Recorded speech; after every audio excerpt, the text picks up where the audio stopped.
Thank you, Dr. Mishra, ladies and gentlemen. Although I am the last speaker, but this should not undermine the importance of the talk. There is no doubt that if the attendance is very small, as I can see today, it takes a steam out of the speaker. But I'll try to do justice to the people who are attending this, even the last session. Well, as some of you who are practicing clinical medicine and cardiology understand that patients who come to us with acute myocardial infarction, there has been a revolutionary advances in the management of such a patient. Gone are the days when patients of acute myocardial infarction were admitted in the coronary care unit and then ward for any complications, treated for any complications as and when they would happen, discharged and then asked to stay back at home for about 2 to 3 months.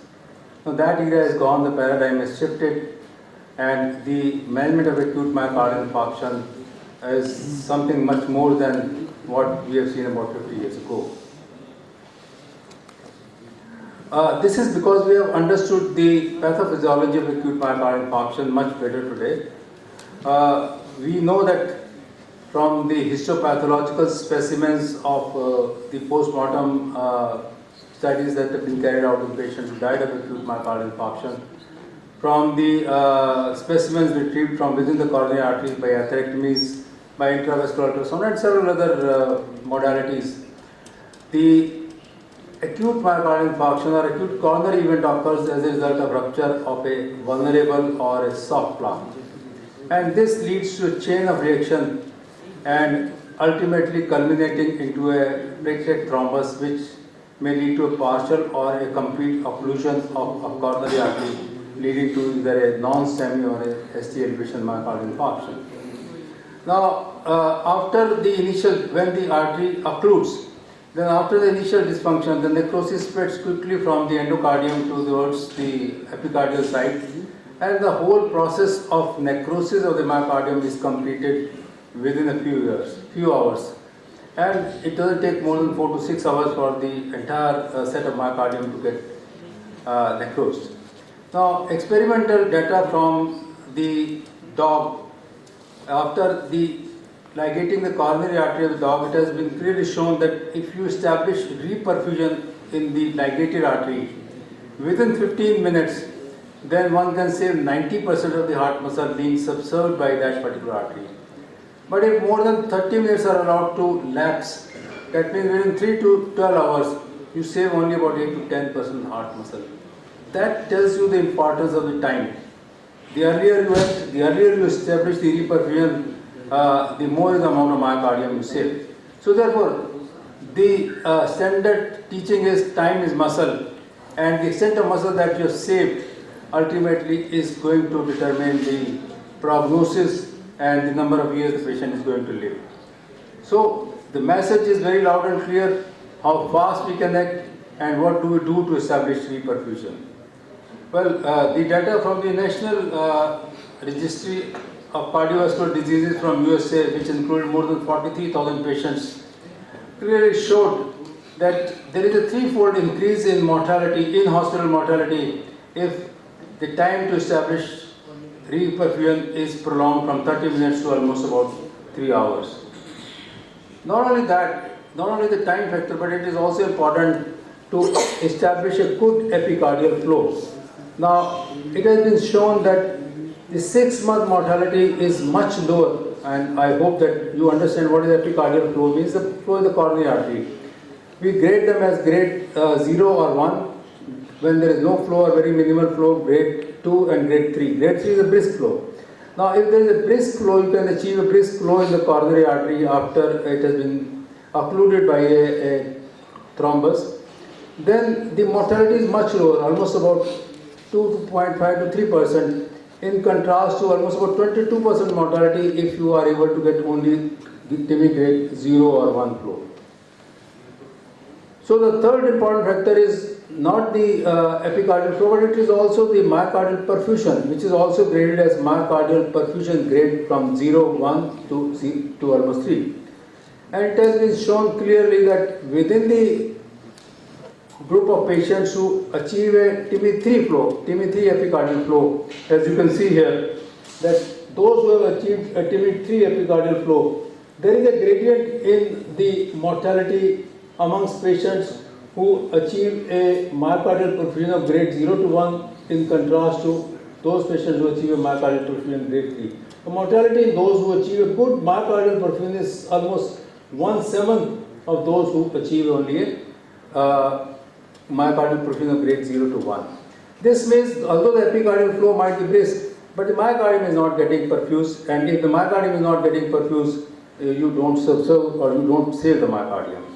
So the goals of reperfusion therapy in myocardial infarction are 3. Early restoration of flow, full epicardial flow, and a full microvascular flow. We all know that there are two important modalities of establishing reperfusion in a occluded coronary artery. Thrombolysis or fibrinolysis on one hand, which is available in almost 90% of the patients all over the country.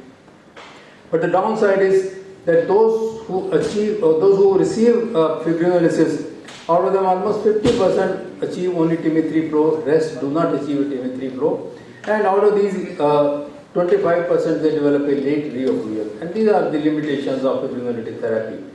In contrast to this, coronary intervention or PCI is available only in 10% of the patients if you take a total population in the country. But those who get the benefits of PCI, you achieve TIMI-3 flow in more than 90% of these patients, and majority of them survive. Now, pooled data from 22 trials have shown that there is a definite relationship of time to reperfusion and the number of lives saved. So if you establish reperfusion within 1 hour, you save much more lives as compared to if you establish reperfusion within 12 to 24 hours or 24 hours later. When you compare the two modalities of treatment, PCI versus thrombolysis, there is no doubt a meta-analysis of several trials, 23 trials have shown that primary PCI is much better than thrombolysis in terms of reducing the incidence of death, reinfarction, stroke, and the composite endpoint. And these benefits are maintained even at 2 years and even up to the end of 8 years. The PCI results are far better even at the end of 8 years. Now, when as practicing physicians we come across a patient of myocardial infarction, we are confronted with several issues. Let's address those issues. First issue is when the patient with STEMI comes to you in your clinical practice where you don't have the cath lab facilities, then the issue which you are posed is whether you should thrombolize the patient outside the tertiary care center, that means in your nursing home, in your clinic, or you should transfer the patient to a tertiary care center for primary angioplasty. Well, this issue is addressed keeping in mind the 4 influencing factors. First is time since the onset of symptoms. Secondly, what is the risk of STEMI? How big is the myocardial infarction? What is the risk of thrombolysis? And lastly, but very important, how much is the time required to transport the patient to a cath lab with facilities for primary angioplasty? Well, time to onset of symptoms. It has been clearly shown in the Vienna STEMI registry that within the first 2 hours, there is no significant difference between primary PCI and thrombolysis. The outcome in hospital mortality is almost similar. But after 2 hours, certainly PCI is much better form of establishing reperfusion as compared to thrombolysis. In terms of risk of STEMI, the bigger the size of myocardial infarction, more are the number of lives which can be saved by PCI as compared to thrombolysis. So patients who are having a large myocardial infarction, cardiac shock, they should be immediately sent for primary angioplasty. In contrast, if there is a high risk of bleeding, then also patients should not be thrombolized and should be sent for primary angioplasty. But if the patient requires a long time to reach a tertiary care center due to certain issues which I will be taking up subsequently, if the time delay in transportation is more than 3 hours, then it is better to thrombolize the patient in your clinic. Now to address this issue, several trials have been done, which time does not permit me to go into these trials.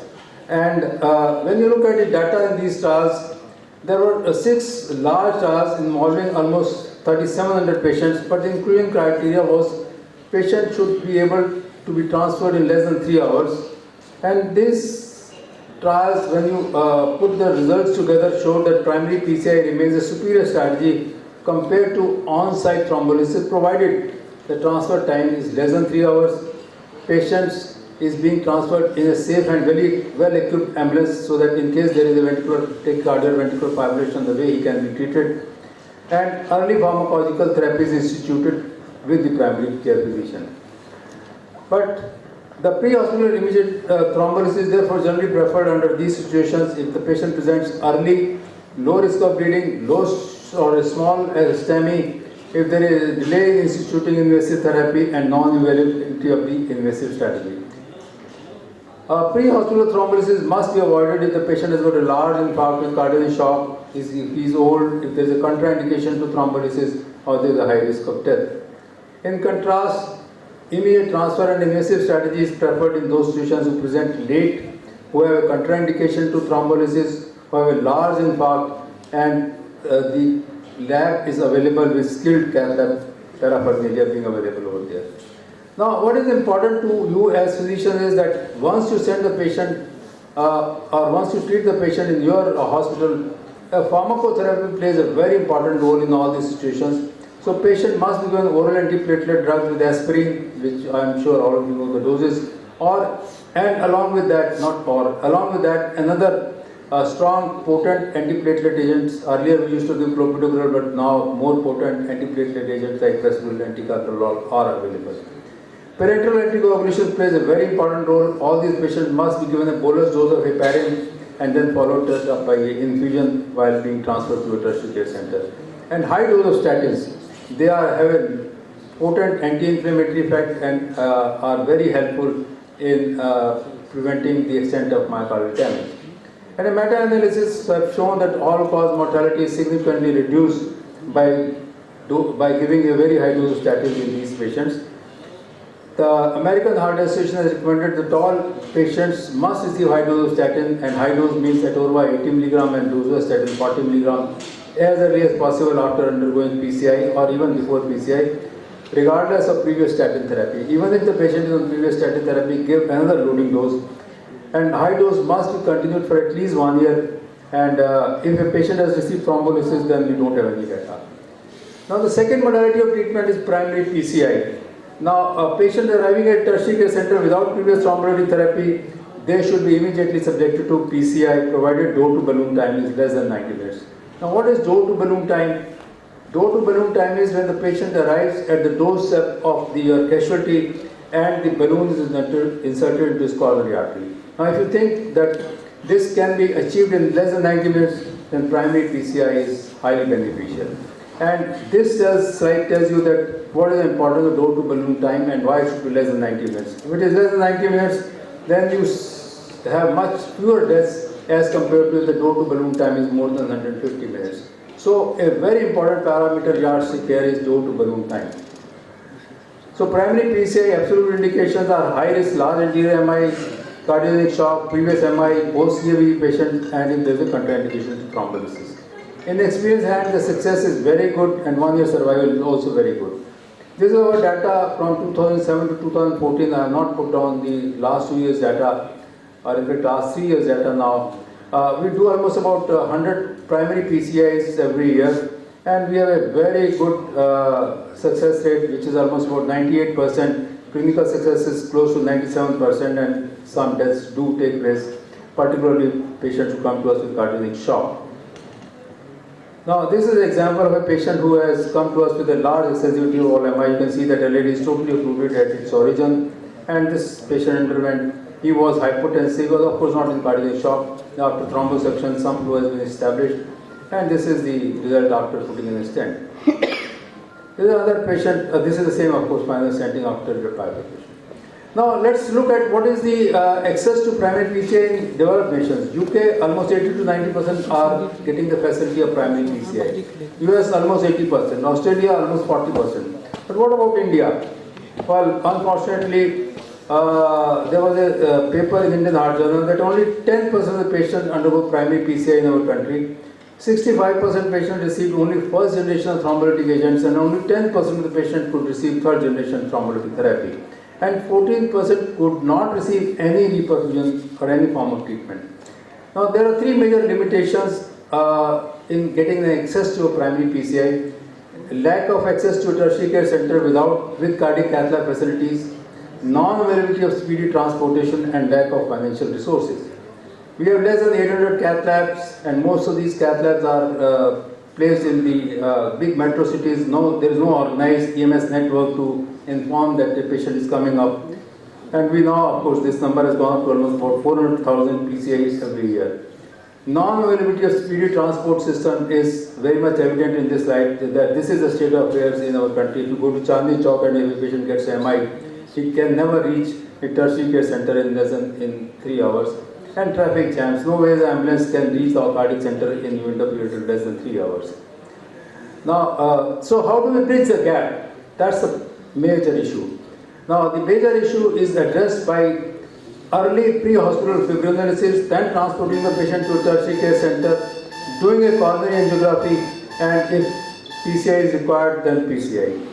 Now, several trials have undertaken when to transfer the patient to a tertiary care center after thrombolysis. One is a early transportation, that is within 3 to 24 hours. The other is a delayed transportation. When there is a standard treatment, patient becomes symptomatic, then only you transport. So, several trials have compared the two modalities of treatment. I will not go, but it has been shown clearly in a meta-analysis of 7 trials that there is a 24% relative risk reduction in total events after an early transportation to a tertiary care center. That means within 3 to 24 hours. And there are other benefits also. Total mortality is reduced, recurrent MI is reduced, and recurrent ischemia is reduced if the patient is transported immediately after thrombolysis. And therefore, the European Society of Cardiology has put down that patients' optimal timing of transfer to a patient to a tertiary care center for angiography for a stable patient should be between 3 to 24 hours. So as early as possible. So ladies and gentlemen, since time is muscle, here is a slide which shows you that if the transportation time is more than 3 hours, then you thrombolize the patient and then transfer. But if the patient reaches directly to a tertiary care center, then you do a primary angioplasty. But all these patients must be treated with pharmacotherapy with aspirin, hydroxystatin, and clopidogrel. So the message and slogan today is lies today and stand tomorrow, or lies today and better stand today itself. This is called pharmaco-invasive approach. And this is the most suitable approach in a country like ours, when the patient receives thrombolytic therapy at your center and then is immediately transported. So thrombolysis and angioplasty, which were thought to be enemies in the past, is no longer so. They are friends. And to address this issue, a very large trial, STREAM trial was undertaken, very popular trial, which addressed this issue of comparing the on-site thrombolysis and followed it up by a transportation to a tertiary care center versus the standard primary PCI. They enrolled patients who presented with STEMI of less than 3 hours duration from the symptoms onset, and categorized these patients or divided these patients into one group which received thrombolysis and the other group which received standard care with primary PCI. I will not go to the STREAM trial, but this trial clearly showed that a pharmaco-invasive approach, there is, first of all, the number of PCI performed in pharmaco-invasive approach was significantly lower. That means once you thrombolize these patients, everybody may not require a angioplasty. You do angiography, and 10% of the patients you would see that they do not even require an angioplasty. So you save a lot of the money on these patients. So PCI performed in 80% of the patients in a pharmaco-invasive approach and in 90% who underwent primary PCI. This was statistically significant. Although CABG was required a little more in patients who underwent a primary, who underwent a pharmaco-invasive approach. But there was no significant difference in the primary endpoint, which was a composite endpoint of death, shock, congestive heart failure, and myocardial infarction. They were almost similar. So that means a pharmaco-invasive approach where you thrombolize the patient, then transfer him to a tertiary care center, is as good as subjecting the patient to a primary PCI. There was no difference, significant difference in the all-cause mortality, cardiac death, congestive heart failure, cardiogenic shock, and reinfarction. And there was no significant increased risk of bleeding with pharmaco-invasive approach, as was earlier presumed that there is going to be high risk of bleeding, but this was not so true. And this is a patient who first received tenecteplase outside and then came to us within about 6 to 8 hours. We put in a stent because he had a significant lesion. So this trial concluded that a pharmaco-invasive strategy is as effective as primary PCI in STEMI patients presenting within 3 hours of symptoms onset who cannot undergo primary PCI within 1 hour of the first medical contact. So ladies and gentlemen, how do we reduce the gap between physician and an interventional cardiologist? The answer is very simple, straightforward: pre-hospital thrombolysis with one of the third generation thrombolytic therapy like tenecteplase, and then send the patient to a tertiary care center where PCI facilities are available, and synergistically the two modalities can work together. So pre-hospital thrombolysis followed by early transfer to a PCI facility as a part of a community-based system of care for STEMI may further improve the outcome of patients with very long transfer time or long door-to-balloon time. So friends, mortality trends, as you see here has reduced significantly from a pre-CCU era when the mortality from myocardial infarction was almost 30%. In the CCU era, when patients were being monitored in the coronary care unit, came down to 15%. With the coming up of reperfusion therapies, with first thrombolytic therapy and later on the primary PCI, the mortality has come down to almost 6.5%. And with the availability of better quality of stents, IABP and several other support devices, the mortality has come down to 5%. And I am sure with advances in pharmacological and technical innovations and use of pharmaco-invasive strategies, outcomes in STEMI are expected to improve further and mortality is going to be less than 10%. So what is the take-home message? Time is muscle. Delay in reperfusion increases mortality. PCI is superior to thrombolysis. If patient has pain of more than 2 to 3 hours but less than 2 hours, you can do either thrombolysis or a PCI. Thrombolysis plays crucial role in reducing mortality when PCI excess is not available within 90 minutes. Pre-hospital thrombolysis followed by early transfer to tertiary care center for coronary angiography between 3 to 24 hours and followed by PCI if required helps to reduce mortality in these patients. Primary PCI is preferred in high-risk patients such as those with extensive myocardial infarction, cardiogenic shock, high risk of bleeding, provided the transport time is less than 3 hours and door-to-balloon time is less than 90 minutes, and which has now been reduced to less than 60 minutes. And SQ PCI, which are not offered, should be offered in all those patients where thrombolysis has failed at 60 minutes after initiation. With that, I thank you very much.